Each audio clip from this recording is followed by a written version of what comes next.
Oops.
All right, with that, we are live. What's up, man? I am the Slasher Dude. I'm joined, as always, by my Slasher bro there, Darren.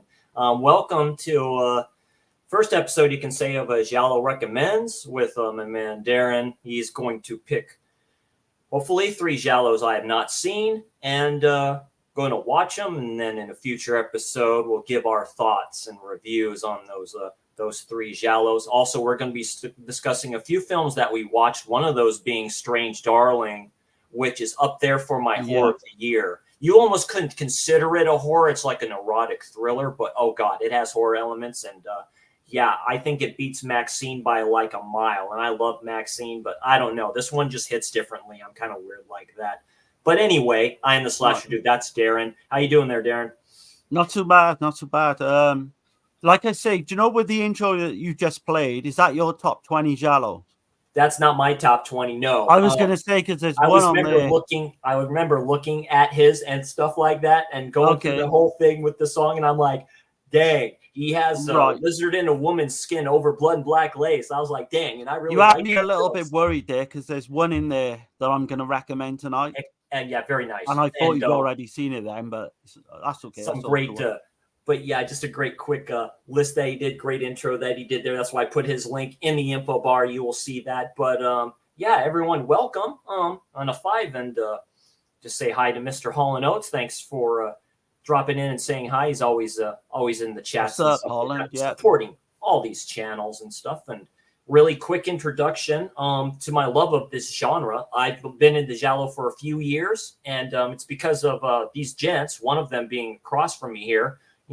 Dirk and Darren's Objective Perspective Collective, starting their streams, An Hour to Kill, really on this genre. Italian thrillers. They're all proto slashers. They are the proto slasher. Like, Yeah. Black Christmas, it has Giallo elements. They get it from these films. You look at Deep Red, that's a straight proto slasher. Torso is a straight proto slasher. That's top 5 all time for me. That will never change. And it's just there's a sexiness to them. There's just something about it. The Woman in Peril, when you do that correctly, it just works, and I just love it so much. I mean, as everyone knows, I love everything about the Giallo film. It's not just it's not just the ones with the black glove killers as well. I love the whole colors, the whole music, just everything. And like going back to some of the slashes, which I love as well. I'm finding I don't like the slashes as much as the Giallo now. Giallo's gone right to the top of the list for me because there's always something going on in the Giallo film. Whereas a slasher film sometimes can be a little bit just all about the kills and just, you've got a murderer going round. Body count, Where, cut, dry, yeah. Where the straight kind of Giallos are like all over the fucking place. They're like Yes. 100 miles an hour and go in different directions, different twists. But yeah, it's going to be recommending Chris, like he says, 3 different films every stream, and then I'll give him a couple of weeks, 2 or 3 weeks, and then we'll come back and give a full review, and it's going to be a little bit different as well because the films that I've already reviewed on me and Dirk's channel, but it's going to be good to see like Chris's input, so it's going to make it a little bit different, in that way.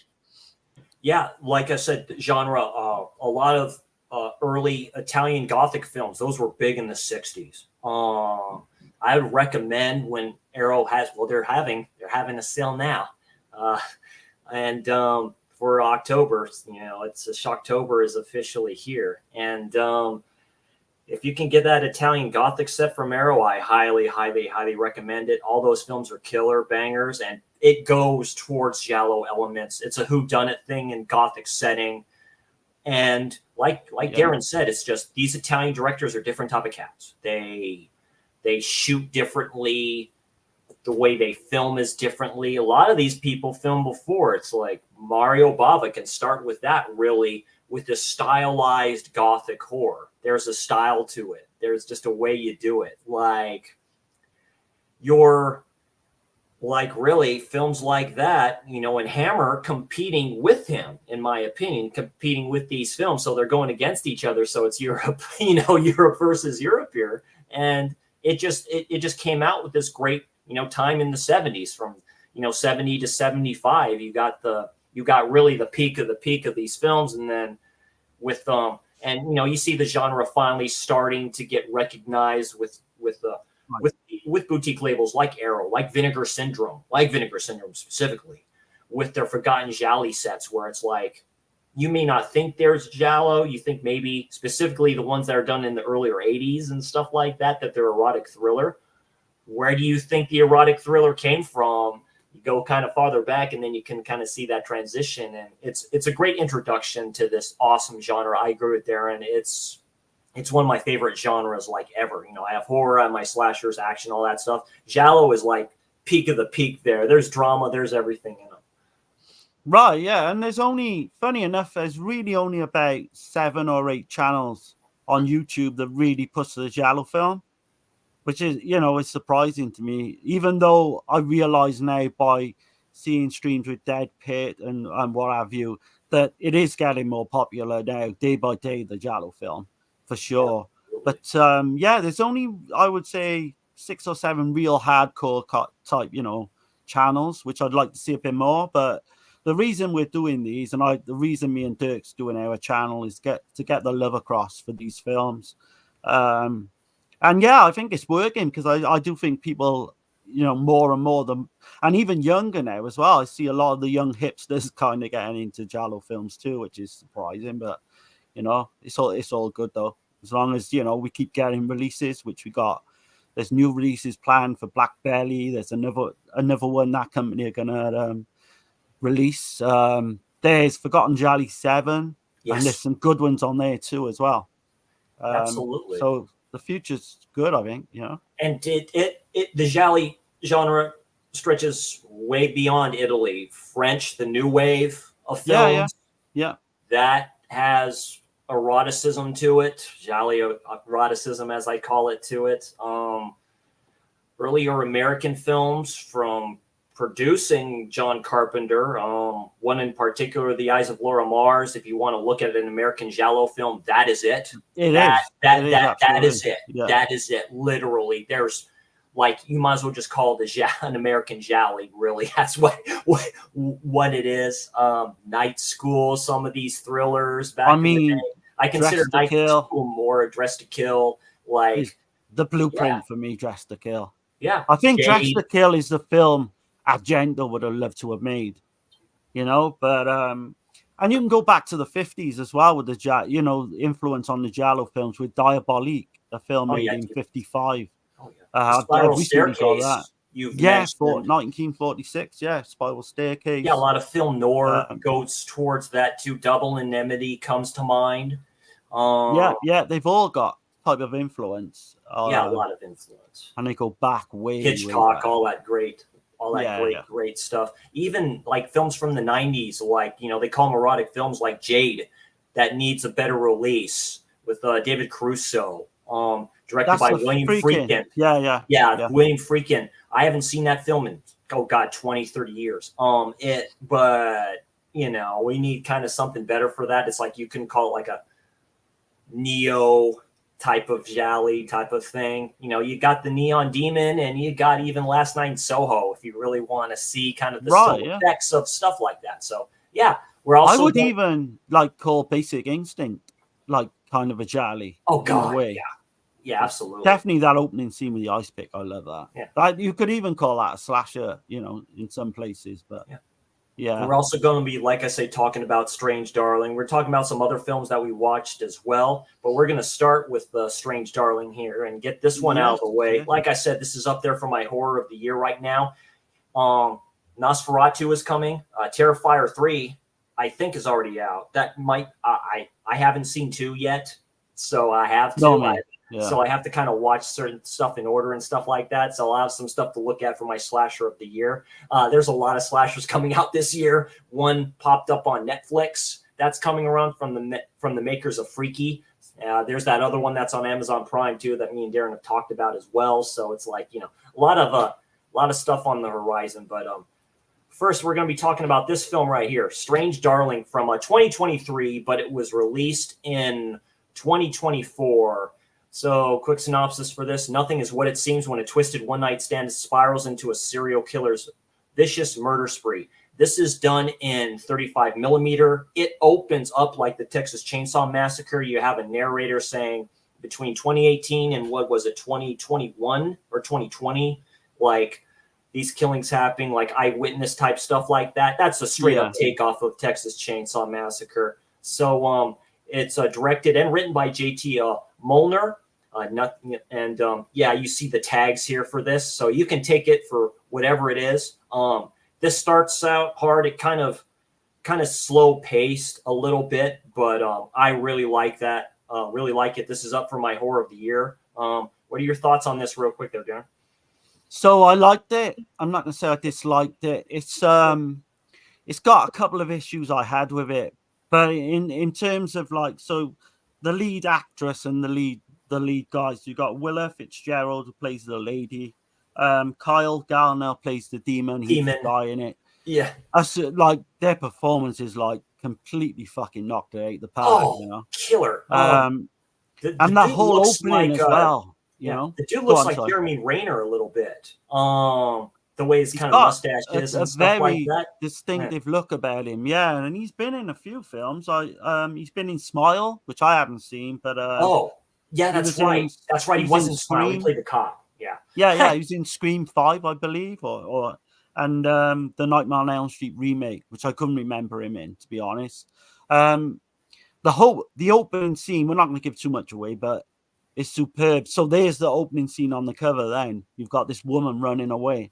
Dude, it's so good. Yeah. It makes you think one thing and then it switches to the other. Darren saw it coming kind of early. That shows how much of a rookie I am in this genre of film, because this is a different genre of horror, in my opinion. It just is. It makes you think about it. It made me think about it. I really liked it. It completely, turns 180 at one point. But, I kind of seen it coming. I was hoping it wouldn't go that way. But but you can't deny the film is superb. You know, it's yeah, that's another great opening scene when he's hunting her down. Yeah, he looks like Jeremy Renner. Just that look, man. He just has that. And this is because it's done in 6 chapters, but the chapters are spread out. So it starts out with chapter 6. So, and then it goes in between certain chapters. And if you did this in, like, say, book order, it would be like every other film you've kind of seen. So exactly, this one was a good idea. They've done this in films before. One being Irreversible, which I have not watched yet. Oh man, it's kind of done like that, except kind of tamer. She kills it. My God, she kills it, and she's gorgeous as hell. Yeah, I think they did it in the order they did it, so it wouldn't give it away too quickly, I presume. But you got Barbara Hershey there. She's in it. Used to be in The Entity. Yeah, old school hippies here, basically, of what they are. Good chemistry between these two. It's hilarious. It really is. It's a character piece. I dig my serial killer films. I'm sick like that. But yeah, go ahead, Darren. Would you call this a slasher though? Because I've heard people call it a slasher. I don't know. I'm more along the lines of, like you say, just being a normal serial killer type film. It's in the vein of it's in the vein of Henry, and it's in the vein of Confessions of a Serial Killer. It's in the vein of Monster. Okay. Yeah. With Charlize Theron. It's in yeah. It's in the Bundy stuff. So it's in that category. These two have chemistry. Like, they just have it. It basically, we'll give little spoilers here at the start of the film. It starts out with a conversation, really. At the start, you have the start, but then you have this conversation between the two of them of what ends up being a one-night stand, or so you think. They interact really well together. Yeah, man, you have to get into certain. He's a really good actor, man. Boy, this is probably his best role. Boy, because you have to get into character. I was really surprised how good the two leads in this are. So yeah, so early on they hook up. You know, they go on this type of one night stand. They go to this hotel, and then from then on in, it just wackiness ensues. Man, it just gets crazier and crazier as it goes. It's the gore in it is really, yeah. The gore is amazing. Yes, there's tons of gore. I think the soundtrack is one of the best soundtracks, similar to Maxine in a way, where they use popular songs. Yeah, they do. Yeah, Love Hurts. Love Hurts, which in this is a tons better than what Rob Zombie used in Halloween, because he used that same song in Halloween with the kid. That's right. Yeah. There's this version is great. She goes, "This is my favorite song," right? And like I said, it's done very well. It is slow paced. I'll give it that, but I like it. Right. I like films like this for some reason. Maybe because I'm getting kind of older with the IMDb. You know, I kind of think maybe thinks the same way you do, Darren. I would put it an 8 out of 10, really. Okay, that's higher than me. That's kind of my score for it, but it's up there for my horror of the year. But yeah, it surpassed Maxine. And I really like Maxine, but it surpassed that. But this is the cast of characters in here. Yeah, Willa Fitzgerald, the lady, and Kyle Gallner as the demon. Yeah, it's really good. Yeah, Ed Begley Jr. as Frederick, really good actor. And it's good seeing Barbara Hershey in this stuff too. She's done a lot of stuff. So yeah, surprisingly, like she obviously she's very old now. She looks very old. I would imagine they put more makeup to make her look a little bit older as well. But yeah, there's not that many characters in it, which is good. You know, it's basically you're just covering the main two characters, and then they go on to, like, you know, other scenes with. But there's, I don't know, barely like 10, 12 characters throughout the whole film. The way it's done as well, where, you know, we follow these two characters on kind of this love, you know, that, you know, we're thinking, you know, it's a one night stand, are they falling in love? And then it gets completely fucked up after that. I don't want to give too much away because I want people to see this. I didn't like it as much as Chris.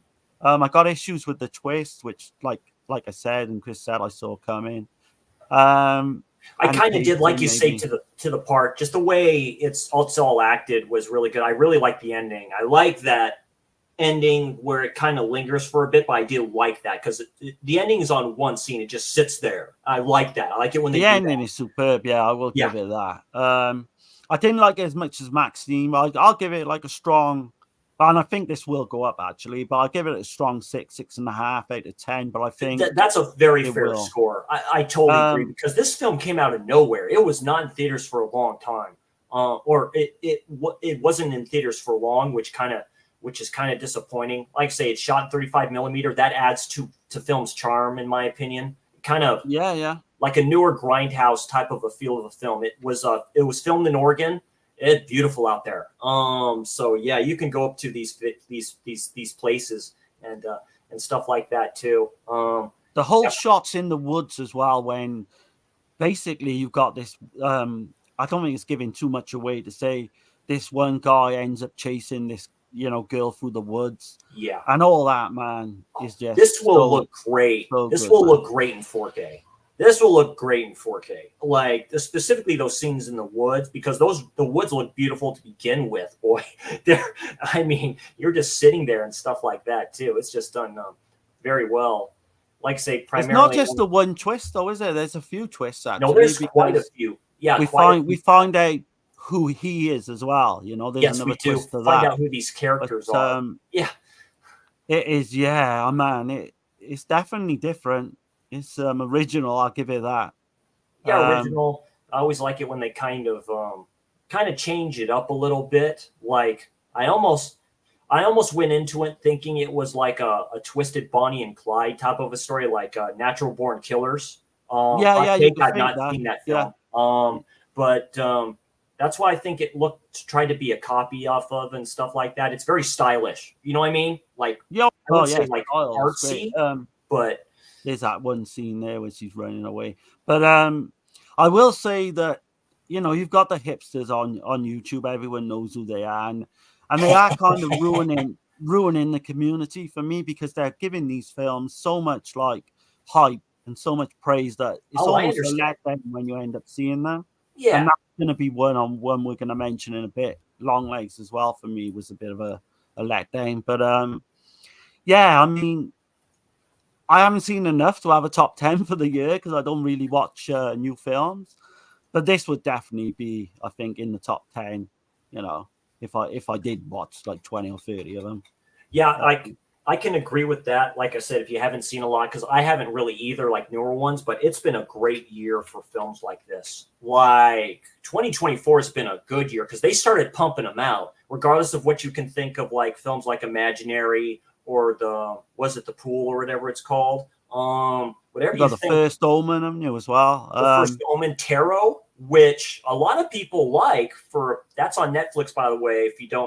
If you have it, Tarot's on there, and that's PG-13 horror. And Side Hustle Cinema did a good introduction to that, of like, this is why we need it, because it opens the door to like the younger generation who can't kind of watch these films right now that are rated R. You can watch this, and it's a good gateway type of stuff. But yeah, to your point, it's like, but I can agree with that. I think for me, like when I'm watching these newer films, a lot of them are like 3/4 of the way great, and then there's always something about them. Like the same with with Maxine. It could have been an outstanding film. It was good, yes, but like the whole ending. So every film I've seen has got issues. Like all the newer films have got issues in some way, and it stops them being like a 9 and a 10 out of 10. But there's some solid stuff, like 7 that's and 8. Cool. That's what's cool for that, because like I said, as more films we watch, the more kind of picky we get, which is so cool that we get kind of films like this, which kind of change the narrative like a little bit, And I'm like going, that's why I give hearts to like a lot of things. Some people say I can be too nice with my reviews. At least you try. Like Skinamarink, at least you tried. If you try to do something different, I'll give you your respect. Like with Maxine, like I think I won't say it's his best directed, but it's his best looking film. I mean, it looks amazing. Cinematography in that. I take it more as a David Lynch type of a film. I think Ty West was targeting David Lynch more than these other directors. That's all I'm saying. It looks a lot like Mulholland Drive in its whole acting aspect in I think Hollywood and all that shit. Tarantino as well. Yeah, Yes. Tarantino is. But with this Strange Darling, I will say, go in blind. Like, don't read Yes. nothing about it. Yeah. Don't. Yeah. Just go completely blind, because I think That's you'll get how I more did it. I'm out of like it. going, oh, okay. It That's why I kind will, of like yeah. if you The can twist surprise will me. I'm shock like, you at times. Yeah, cool. yeah. And I just really like that. All right, we'll just go right into this. Darren talked about it. Let's see, is up there for my horror of the year. Might be my number one horror of the year for right now, but we have more stuff going up, and that's Long Legs from 2024, directed by Osgood Perkins. Who's Osgood Perkins? Anthony Perkins' son. Did not know that. This is my first Osgood Perkins film. I saw this in the theaters. They gave this 6.7 out of 10. This gets an 8.5 out of 10 for me. I really liked it. I saw it in the theater. I thought it was badass. I'm like going, yeah, this may be up there for my horror of the year. I know you have a different opinion, which I hella respect there, Darren. Right, Go yes. ahead. So I'm going to ask you a question there, because this dawned on me while I was watching it, right? So you've got Anthony Perkins' son's made this, yeah? Yeah. You've got, without giving too much away, and I'm sorry if this is a slight spoiler, but the character's mother in this is not what she seems. Yes. And Anthony Perkins was a gay actor. Everyone knows he was a gay actor, but he didn't come out till later on in life. So his son didn't know. So I'm guessing his son has made this film with that in mind, because it's unmistakable when you know that. It has to have been the case. A little type nod to it. For me, it didn't work, and I'll tell you why. I think the killer, or the main sort of Long Legs character, is Nicolas Cage just being Nicolas Cage. It's kind of ridiculous to but me. my goodness. Yeah. I can understand if people do like that character, but like, she's brilliant. Micah Monroe, I think her name is. Absolutely superb. But I just found it was like a bit of a poor man's Silence of the Lambs. And she's been cast in another upcoming film, and I forget the name of it right now. But she was in It Follows, and she's been in quite a bit. Yes. I will say that the twist as well, I mean, didn't really work for me. I think I spoke to Dirk about this as well. But you've got, again, without giving too much away, you've got certain things with the dolls and all that. I like some of that stuff, but it's just kind of dragged for me. I don't know what it was. I just think all the YouTubers and hyping this up is basically. I went in with a bit more high expectations. I didn't hate it, but I'm a long way from liking it, if I'm honest. Neon, another film company, they're from Canada. They released Crimes of the Future. I think that was their first release, or one of their first releases, from David Cronenberg. And then they've done some other films too. And I remember seeing this in the theaters. The opening is really good. Like I say, Nicolas Cage being Nicolas Cage with this interesting character. Like, it's a little bit like Silence of the Lambs. Basically, her character has, what is it, telekinesis or something like that. It's kind of interesting. Where it's kind of like a psychic as well. Yeah, type instinct. There's, she works for the FBI, and she gets hired on as a profiler for these cases. There's a show out on FX now called I forget the name of it right now. It's kind of similar to this film a little bit. But basically, she gets hired on to try to find this serial killer who's doing this random stuff. Like, at the start, it starts out really good. It's extremely dark. Like I say, Micah Monroe kills it in here. Nicolas Cage, I think, does a good job. There's plays the lead detective or whatever it is and stuff like that. But she's great. The woman who plays her mother is terrific. Now, basically, the woman you see here plays her mother. She's like I guess she's kind of like a missionary type of person. I like the chemistry between the two of them, because she plays her mother, and you can see the relationship is strained, but you don't know what happens. Right. Like, there's a lot of WTF stuff in here. Like, there's stuff going on with these dolls. I'm not going to spoil it if you have not seen it. And wait a minute. So that's where the horror comes in, because you don't know. And that's why I kind of like when it makes you scratch your head like a little bit. with Nick Cage there. I mean, I couldn't Hail take that. Satan. I couldn't take his character serious, Yeah. man. Long legs. I will say I did like the whole childhood trauma. You Oh know, yeah.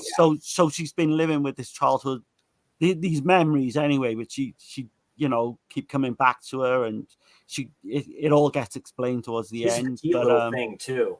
yeah, she puts in a great performance. I will give her that. I could not take Longlegs as a character seriously, to be honest. I Okay. don't know. I think I might be well in the minority with this one. And I've been wrong before, and I will go back and I will try and Well, see no, if like I say, I can understand when you don't know. I kind of knew what was kind of going on towards like the end of it, but the ending wise stuff, like a lot of stuff makes you scratch your head like a little bit. Specifically, there's one scene towards the end where they go into the detective's house. That's all I'm going to say about that, which is done so damn good.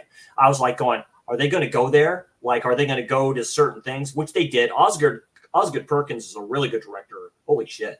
Right.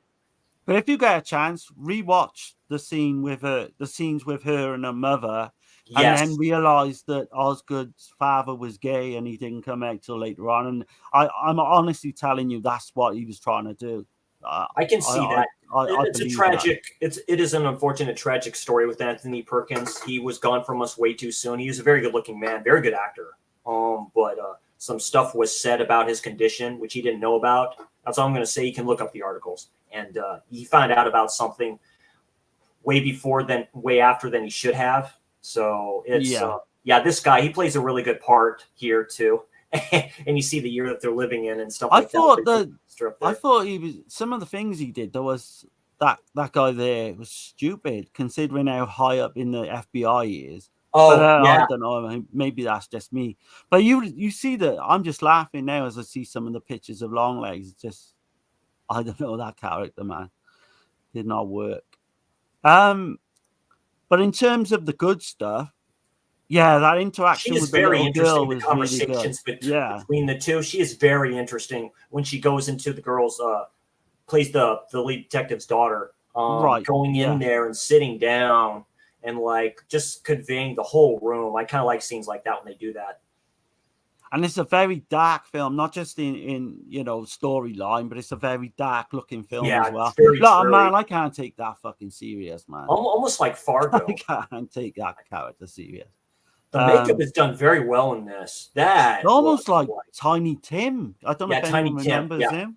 Yeah. It just but anyone in the comments, like if you've seen this, I'm happy to be in the minority. I think it's one I do want to go back to, though. I will say that it does try to takes from Silence of the Lambs a little bit too. I wouldn't say a little bit, but quite a bit. The whole profiler thing and shit like that, and all this, which is a wrong thing in a way, straight early off, because you're never going to come close to being like Silence of the Lambs. No. And people are comparing the two, and yeah, it's unfair, I suppose, to compare the two. But there's some great shots. Yeah, there's some great stuff in there. Don't get me wrong. One shot I had up there real quick that kind of spoils it a little bit, but it's like just where they go locations wise. And oh man, you telling me that serial, like him as a serial killer, is fucking, like, please, he just cannot. If someone like that was walking around now in our community, her character reminds me of what's her name in Rosemary's Baby a little bit. Just the way she looks and acts and stuff like that. She's a really good actress. I mean, she's done other stuff before, of course. So it's kind of cool they get these older actors and actresses to do this and stuff like that. It's very cool to do that. So she's the mother's a great actress. Yeah. But again, I didn't like the twist didn't work for me at all. Yeah. This one. And you can kind of see it coming, like Strange Darling. You can kind of see it coming as well. But there they all are right there, and who Osgood Perkins is. It's crazy. Like, it's just like, but yeah, it's cool that they kind of remain in the film business. That's very cool. Like the Cronenbergs and stuff like that, and the Perkins. It's like the Curtis, Hargitay even.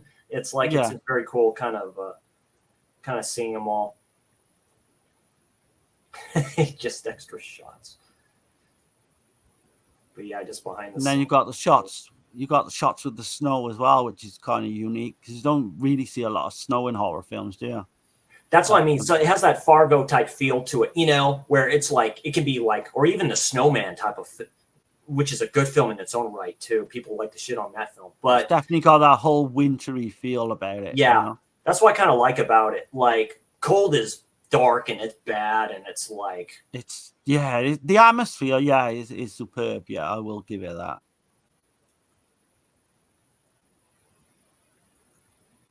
I just like a lot of cool stuff, but yeah, that's but yeah, that's. What did you that's give it? fun. 8 to 10? What did you give that one? I gave it an 8.5 out of 10. I just really shit. liked it. It was just like kind of seeing these films in the theater for the first time. That was the first time I went back to the theater in a while, and that was.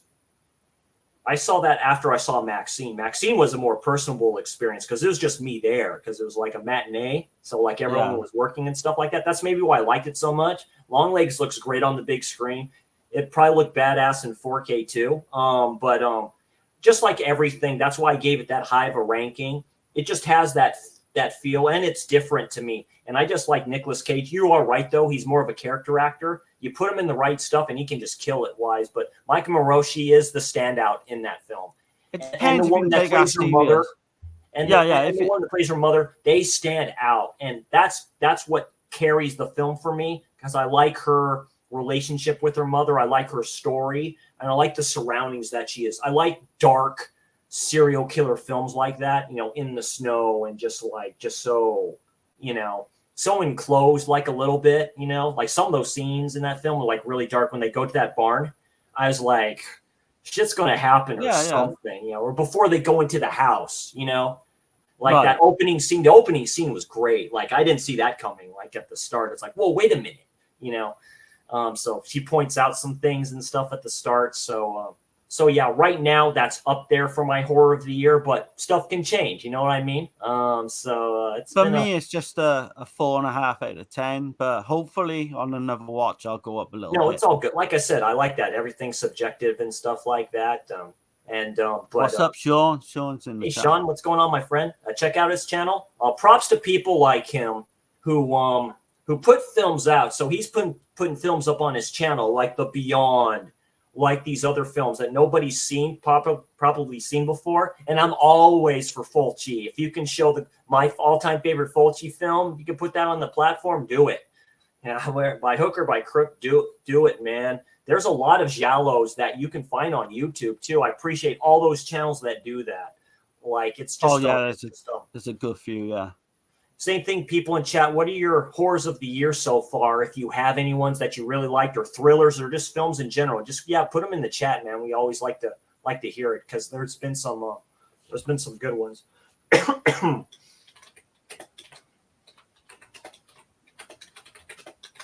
Sorry, I'm typing something in here. All right. Then I'm going to get into one that I recently watched a few days ago that was on YouTube. I just happened to find it and put it on my watch later list, as they say. YouTube's pretty good with that and stuff like that. They'll save them on there if they're still available. And that's this film here too and this is done in black and white here from 1960. This film surprised me. The City of the Living Dead.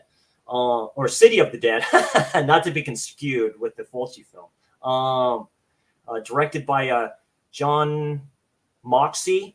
Writers, you see him there. Stars Patricia Jessel, Dennis Lotus, Sir Christopher Lee.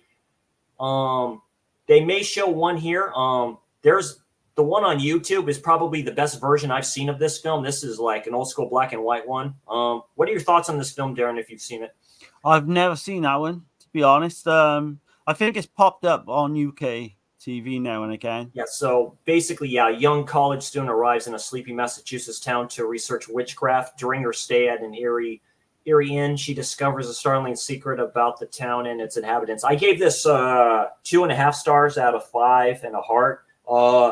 It's kind of a take off of Black Sunday with Barbara Steele. Basically, It starts out as this witch trial. This witch gets burned. She curses the city. And the person telling the story is a professor played by Christopher Lee, talking about it. This was done in 1960, so a couple years after he did Dracula. And he's all saying it to a bunch of these kids that aren't really kids or young adults wise. There is a woman in here that I do recognize. Basically, one of the students, she says, yeah, I want to go to this town and go to this place and find out about the history of this place. And he's like, yeah, sure. You know where it's at and stuff like that. Yeah, gives her directions and stuff like that. Very naive. She is really naive. She's quite funny. Goes there. The innkeeper looks like the witch that was burned. This lady right here. And Right. Yeah. just stuff starts happening. Stuff gets real towards the end. It does play like a Hammer film. I love films like this. Yeah, her. Is it gothic? It looks like a gothic. Yeah, film. it does. Oh, there's really a lot of mist in here. Think of kind of like Hammer-esque type of a film.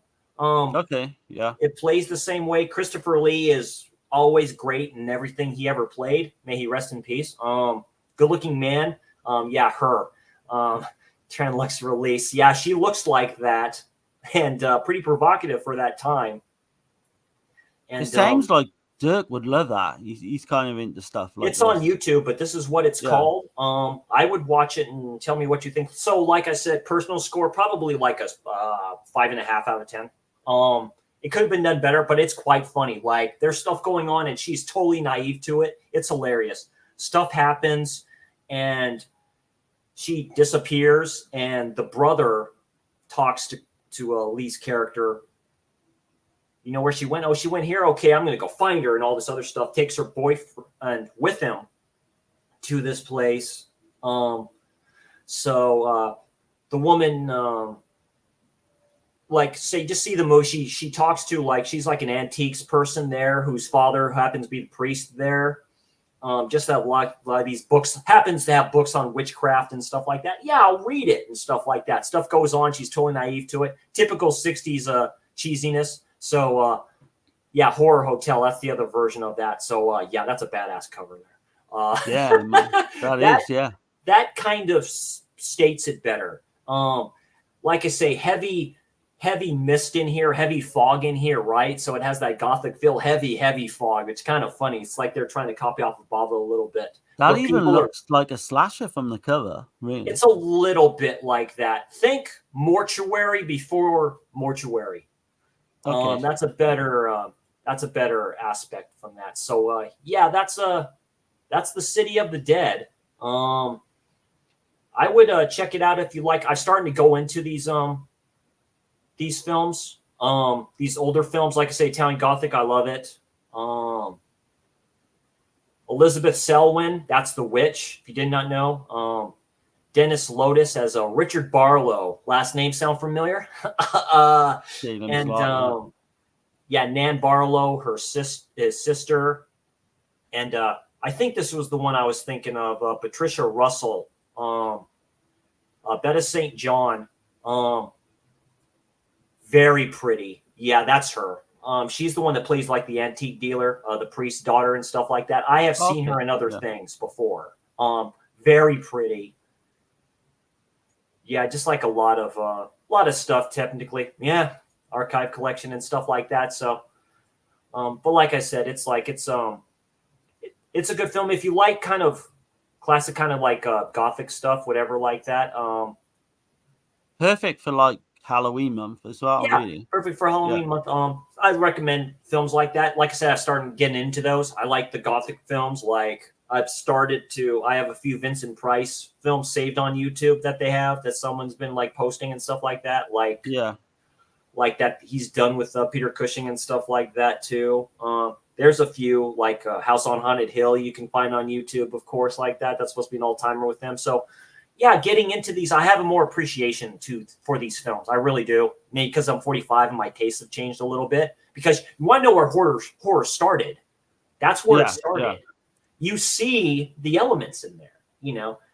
And like I say, that chick in that lingerie, that was risky at the time, boy. She gets dressed for like a party and gets undressed right there in front of the camera. I'm like, damn, yeah, you're not playing around, so they didn't play around in here. Like I said, if Sir Christopher Lee was in it, that means it's maybe like him doing stuff other than Hammer, but still kind of playing a character in those films and stuff like that. But yeah, I would recommend it. So yeah, a good 5.5 out of 10. It'll go up as I get older, like they do, kind of like what Dirk is with his gothic horror and stuff like that too. So, you know, him and I have a certain appreciation for that, and me getting into Hammer as well. So, you know, kind of stuff like that. Right. So there's one I want to mention. I don't know if you can bring it up on. So it's called 13th Summer, and it's just the numerals 13 from 2024. 2024. Hannah Levin, Nathan Phillips. That's the one. Yeah. Okay. So, you've got this 2024. This is an Australian type thriller, type horror. I think it's got a lot of good horror elements. Nathan Phillips, everyone probably knows from Wolf Creek. I love his character in Wolf Creek. But there he is there. Yeah. So, him and his, I don't know if it's his wife or girlfriend, it might be his wife. They end up going on this kind of annual vacation to this isolated beach. They do every year, obviously. And they unexpectedly come into contact with this kind of mysterious backpacker guy. And then it draws into like this completely twisted web of lies and deceit and kind of, I won't give too much away. But you've got him, you've got Ben Cherland. He plays the young kind of, the best way I can describe this film would be it's kind of like one of the old-fashioned psycho stalker films. Without giving too much away. One particular, I forget. Yeah. So you got Ben Cherland. He's superb as the younger guy. What can you say, man, about this one? But without giving too much away, but it all kind of gets really only like 5 characters throughout, if I'm honest, like main characters. And there's a twist that I didn't really see coming. Some people may be different. And I just put it on one night, just not expecting too much. That always helps for me when you don't expect too much. It's not original by any means, but I mean, if you're going to have a movie night and you're going to do 2 or 3 movies, then I think this would be good to put on first. If you like Wolf Creek, if you like Australian type films, because I find their actors. I have Wolf Creek. I still need to watch it. I got the. Oh man, you've got to see Wolf Creek. Or the Viavision release of it, or whatever it's called. Yeah, you've got to see. Wolf Creek is one of my best of the 2000s. Nice. And yeah, you could do a lot worse than watching this one, mate. I give it like a 7 out of 10. Oh, very nice. Okay. It kept my interest all the way through, which is like... Yeah, it's definitely brand new because they have like no info on that. That's crazy. So, Australia. You can get it online. You can see it online if you look in the right places. So here's the series I was mentioning. So I'll mention a series real quick that's on FX. So FX has always been interesting with their stuff. Grotesque. This is done by Ryan Murphy, the same guy who did...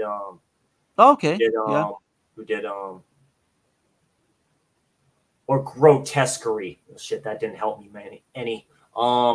Let's see. I'll just put it up in here real quick. I forget the Grotesquerie. There it is. Yeah, Niecy Nash. Her.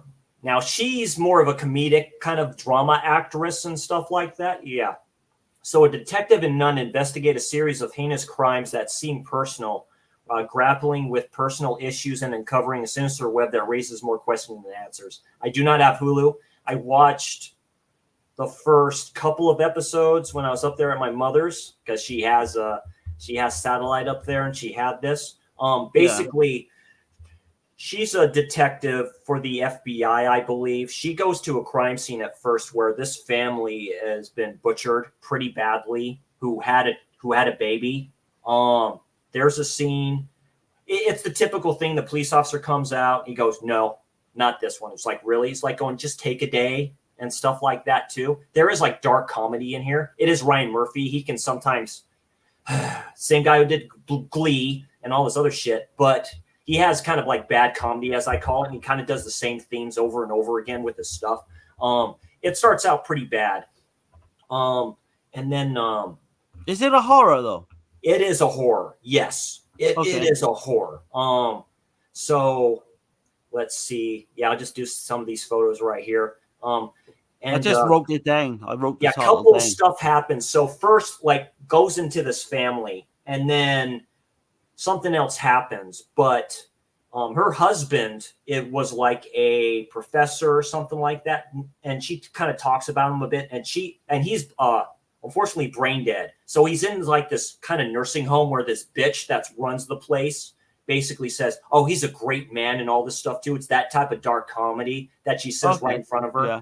There's a nun who comes to visit her with works for like she's like a reporter for this Catholic, like, you can almost say it's smut magazine type of a thing or something like that. Her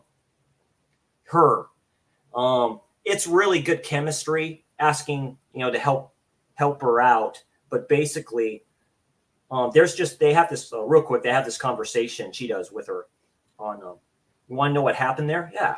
Like, well, it's something so bad and all this other stuff, like really bad. It shows her going up to like a huge crock pot type thing that's still boiling. You know what's in the pot. You know what's boiling in the pot, which makes it, she basically says, imagine like the worst thing that you could ever see. The killer goes out and takes out these they're like random drug dealers and shit like that, like in a grotesque way, you can say. Very neon-esque feel to it, as you can see with the colors here. A lot of stuff too. Yeah. But yeah, there's her husband right there. Person plays it. She's just laying there. So there's drama to this. Yeah, there's the bitch that runs this place. And so it has that American Horror Story feel to it, if you kind of like that. And then there's her. I've seen her in other things. Yeah. Is it one continuous story, or is it different stories for different episodes? No, it's a continuous story and stuff like that too. So yeah, it started last month and stuff like that. If you can find it, check it out. I would. It's different. I like it. That's grotesquerie. Right now, for the episodes that I see, I'll give it a 6 out of 10. I've seen Ryan Murphy's stuff.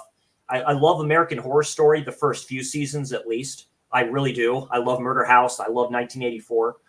I love Asylum. All that stuff too. I love Hotel. So if you like Ryan Murphy's stuff, I would check that out. And if you have Hulu, yeah, check it out. So nice. Yeah, Courtney B. Vance is in here too. Damn. And yeah, so if it works, it works. But yeah, it's a pretty good like I say, this is on these streaming services, so you can step your game up with horror a little bit. And this is done on like cable television, but you can still step your game up with the shit that you can show. It gets pretty dark for some of the episodes that I watch, so it's interesting. So yeah, I like it. Yeah. I've got another one that I've seen recently called Soul Survivor from 1984, and it's Soul is SOLE. Oh, SOLE. Yeah.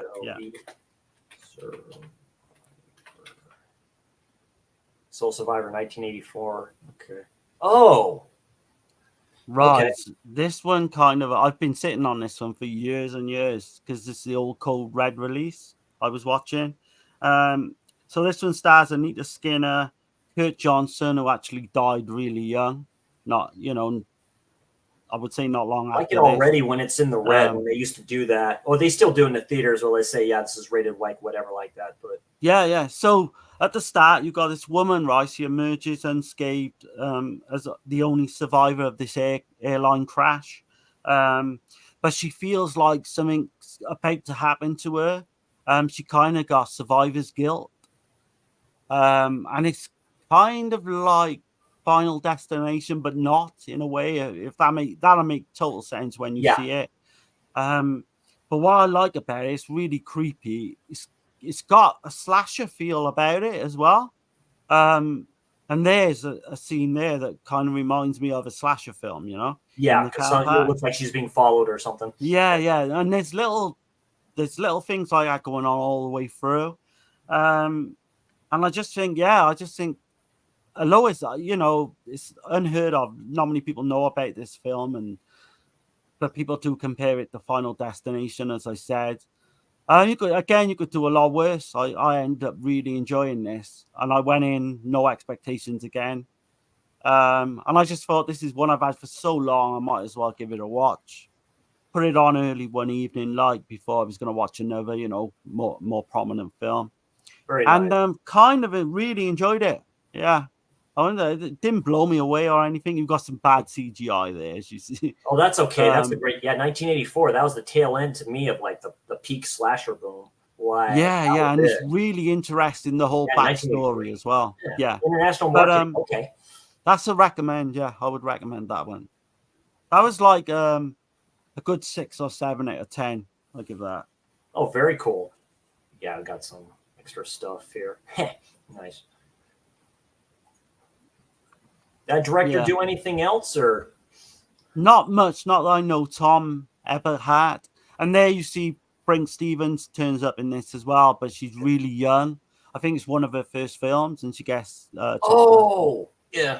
as she always does. But I can see where the slasher elements come into this too, because it looks like you have a body count here. So yeah, it's not a very well known cast to be honest. So this completely went under the radar, I think, when it first came out. But it's got just this creepy kind of feel about it all the yeah, way that's right. through. Um, and I think people would dig it. Yeah, absolutely. Cool, perfect. Yeah, excellent. Yeah, good deal. All right. I think we're just up to that point there, Darren. Go ahead and Do you want to I go have into the? stuff across from me too. If I do have it, I will get it. Okay. So we're gonna do the Giallo recommends, yeah. Yeah. So I'm hoping you haven't seen these now. So first up, I will say is a film that I've probably kept on to you about. I know I've kept on to a lot of people to watch, but it's Short Night of the Glass Dolls. Okay. You've not seen this one, yeah? I have not seen that one. No. That's right, because you had me worried in the intro, because this actually plays in the intro, a Yes. clip of it. Yeah, it does. So you got John Sorrell, people I know from some of Fulci's earliest Gialli, Barbara Bach. Very late. Oh man. Yeah, Barbara Bach is hot as hell. Yeah, she plays a very prominent role in this. And that's right. Yeah, Sorrell. Yeah, died way too soon. Very good looking man. Yeah. So you've got Aldo Lado. He's going to come up as well in a minute because I got two of his on here. But brilliant score by Ennio Morricone. We will do the full reviews of this when Chris comes back and watches it. But I will just kind of set it up for Chris and the people. So the corpse of this reporter is found in like this Prague plaza, and it's in the Czech Republic, which gives it this outstanding kind of background to the film. This cadaver is brought to the local morgue, but the thing is, he appears to be dead to everyone, no pulse, nothing, but he's still alive, and his brain is like a normal human man's brain. So what you find during the film, right, is his girlfriend basically got she basically died, his girlfriend. So what he is trying to do, he puts all the pieces of the puzzle together in his mind, led on this fucking in this morgue throughout the whole film, right? That's all I'm going to say with that. But I will say to you, it's probably one of the best endings I've ever seen in fucking movie history. It will have you on the edge of your fucking seat right to that final shot. Nice. That's all I'm going to say. You should be able to stream this, Chris. I don't think you'd have to buy I it. have it. I have it on my watch later list on YouTube. There is someone posted up the full film on there. It's so underrated, that film as well. I'm trying to get people into it. Dirk actually ended up loving it. Yeah. Next up is Who Saw Her Die? Oh, okay. Aldo Lado. This is from 1972. So you've got George Lazenby, the old James Bond. He's in this. Anita Steinberg plays the mother. Yeah. And Nicolette Almy from Deep Red and Demon. She plays the daughter. So in this French ski resort, we get to see this little girl, and she wanders off from her carer in the snow. And she's murdered by a killer in a black veil. Berries are in the snow. This is the opening scene, so I'm not giving. Sounds like What Have You Done to Solange or some of the Dallamano films. It is, very striking. Girls in Peril. Opening image. Okay. But years later, Roberta Lazenby's father and Anita Steinberg, they're an estranged couple, but he's her father, and his little girl is found drowned in Venice after being abducted by the same killer. So the film then is the parents, and they all go on this kind of, he tries to find out what's been going on, who killed his daughter, and there's a serial killer in the midst. Fucking amazing film. So I'm really looking forward to what you think of this. Yeah. And these would be totally different to cover these again. I know I've done them, me and Dirk's done them, and people are welcome to go over there and check out the reviews as well. But these should be fun because we're going to get to see Chris's type of thoughts on them and see whether. Last but certainly not least for me is a film called Murder Obsession. Ricardo Freda. This is a late Giallo. This was 81. So with this one, you've got Stefano Patrizzi, you've got Anita Steinberg again, John Richardson from Torso, Martine Brocken from Eyeball, and Silvia D'Annunzio from Live Like a Cop. She was actually married to Deodato. You've got this very successful actor, Michael. He's got this dark childhood trauma from the past, which we don't find out until near the end. He takes his girlfriend Deborah to visit his mother for the weekend, and what it is, he brings on a lot of actors, and the director of his current film he's doing. They all, kind of come to his family home where he was brought up, and that, and then the guests start to get picked off one by one. Don't want to give too much away, but you've got Michael with the old childhood trauma and all that. I think it's superb. I don't think Dirk liked this one as much as me, to be honest. That's a Raro release, isn't it? Yeah. Okay. Radiance as well do it, but it's a Raro. Yeah. It's a UK if you want to get it. It's a superb edition. I know me and Dirk did it on Eurocult, the first podcast. Yeah. I'm not sure if we've done it on our actual stream. Your actual channel? Okay. Yeah. But I know we did a full review on Eurocult. But again, it's going to be good, to see what you think of those three. All you need. Yeah. And like you say, we got 2 or 3 weeks. It's all in your own time. Oh, absolutely. And you want to watch them. And we'll go through the 3, and then we'll do them in all, full kind of reviews and cool, that. perfect. Should be fun, man. Should be fun. I definitely know where one's at. I'll have to find the other 2.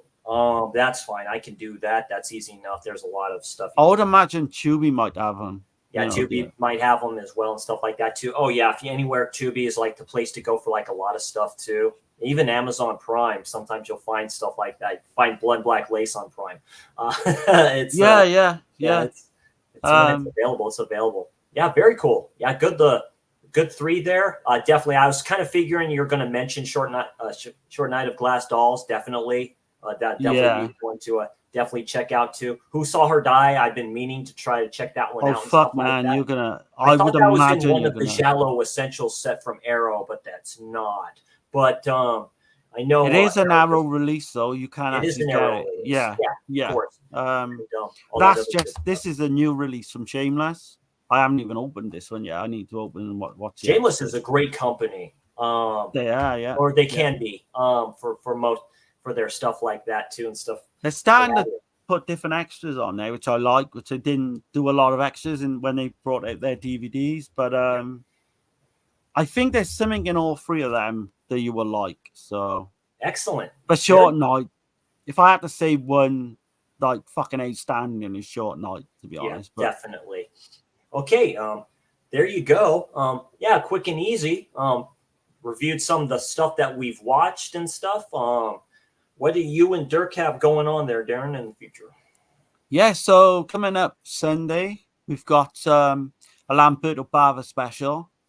So we're doing Body Puzzle, Delirium, and You'll Die at Midnight.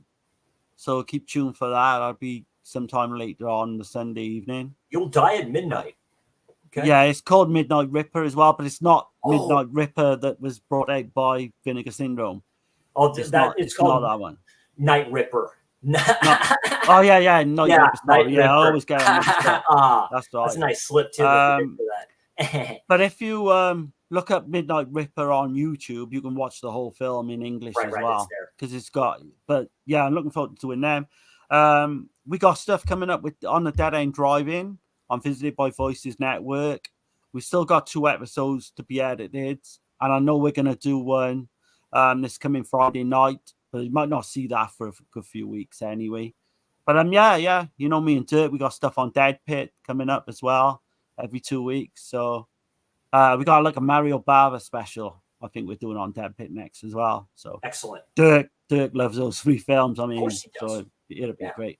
Cool, perfect. Yeah, check them out. I have all their info in the info bar. Subjective, Perspective Collective, and Dead Pit. They are doing great stuff over there. If not for them, They are doing this knocking right it out of now. the park. Yeah. Also, Dead Pit. I'll mention that next stream, next whatever. I'll put Visited by Voices Network in there. Check them out. They do everything. Lauren, who runs that ship, all great people there. Check them out. They all do great stuff. Dan, Flesh Wound Features. I was going to say Check out Fleshwood Big Dan. Features as well. Definitely give them a Absolutely. plug. Check out all those boys and ladies and all that stuff too. Check everybody out who happened to show up in the chat. We appreciate you all.